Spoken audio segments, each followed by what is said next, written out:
Some homes are built with bricks, others are built on secrets, dark, ancient secrets. Welcome to the Grim Tapes.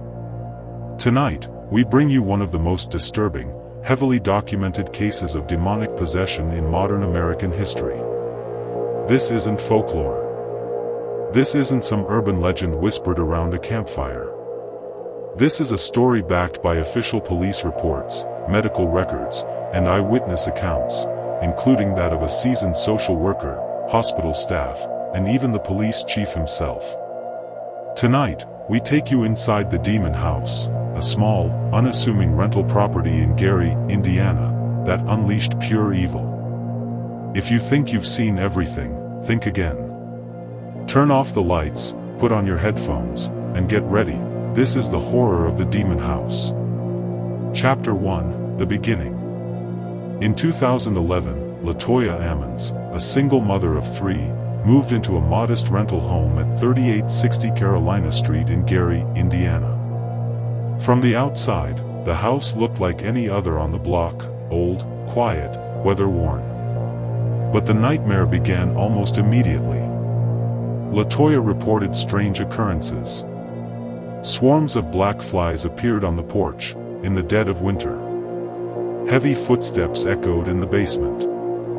Wet boot prints appeared on the floors with no one around. And then, it got worse. Chapter 2, The Possessions Begin.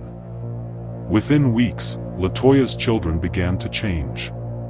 Her 12-year-old daughter would levitate above the bed at night, eyes rolled back, speaking in voices that weren't hers. Her 9-year-old son would growl and speak in guttural tones, attacking his siblings with unnatural strength. The 7-year-old would sit in corners, talking to someone invisible, describing them as a tall, shadowy man with red eyes.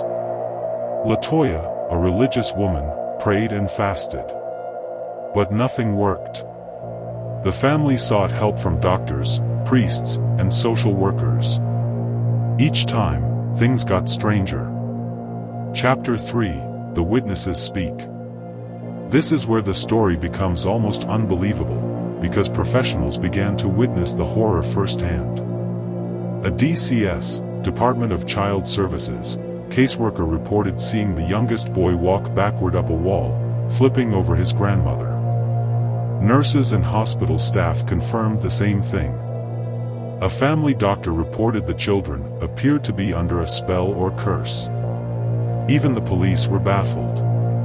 When they visited the home, their equipment malfunctioned. Batteries drained instantly.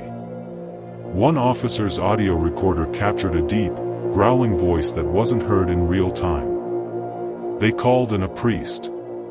Chapter 4, The Exorcisms.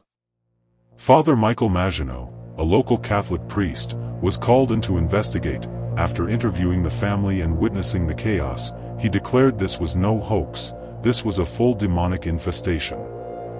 He performed a series of 3 exorcisms on LaToya, 1 in English, 2 in Latin. During these rituals, LaToya convulsed violently. Objects moved around the room. A mysterious oily substance oozed from the walls.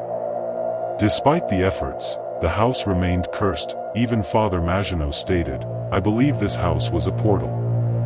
Something demonic lived there." Chapter 5, The Aftermath. Eventually, the family moved out.